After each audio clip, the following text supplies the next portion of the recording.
Chandur railway शहरात कोरोनाचे संशयित रुग्ण आढळल्यानंतर बाजार समिती काही दिवस बंद ठेवण्यात आली। परंतु सर्व संशयितांचे अहवाल निगेटिव्ह आल्यानंतर बाजार समिती 8 दिवसानंतर पुन्हा सुरू करण्यात आली असून शेतकऱ्यांचा मोठा प्रतिसाद मिळत आहे। गेल्या सोमवारपासून रोज 1000 पोत्यांची तुरीची आवक समितीत येत असल्याचे बाजार समितीत पाहायला मिळत आहे। कोरोनाच्या पार्श्वभूमीवर लॉकडाऊनमध्ये काही प्रमाणात सूट मिळत असताना बाजार समित्यामधील व्यवहाराला सुरुवात झाली आहे।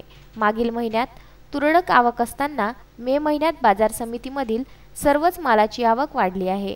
पुढील महिन्यात सुरू होणारा खरीप हंगामाचा अंदाज घेत शेतकरी वर्ग आपला घरी साठवलेला शेतीमाल बाजारात विक्रीसाठी आणत आहे। कोरोनाच्या धाकाने बाजार समितीकडून आवश्यक ती सर्व खबरदारी घेत असल्याचे सचिव इंगळे यांनी सांगितले।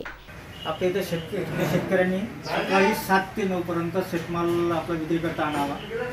त्याचप्रमाणे बाजार समिती शासनाने सुरू करण्यासंबंधी निर्देश दिले त्यानुसार कामकाज सुरू आहे आणि शेतकऱ्यांना आम्ही आवाहन करतो की शेतकऱ्यांनी सोशल डिस्टन्सिंगचा नियमाने पालन करावे, तसेच मास्क बांधावं। इथे जे खरेदी विक्रीचे व्यवहार होत आहे त्याच्यामध्ये व्यापारी, कर्मचारी, शेतकरी बंधू करून शासनाने दिलेल्या निर्देशानुसार काम करण्याचे पुरेपूर प्रयत्न करत आहे आणि करत असल्यामुळे आणि व्यवस्थितरित्या खरेदी विक्री व्यवहार चालू आहे आणि आजच्या घडीला बाजार समितीमध्ये कमी 1000 ते 1200 क्विंटलची आवक सुरळीतरित्या येत आहे। तुरीला सर्वसाधारण 5000 भाव मिळत असल्याचे दिसून आले आहे।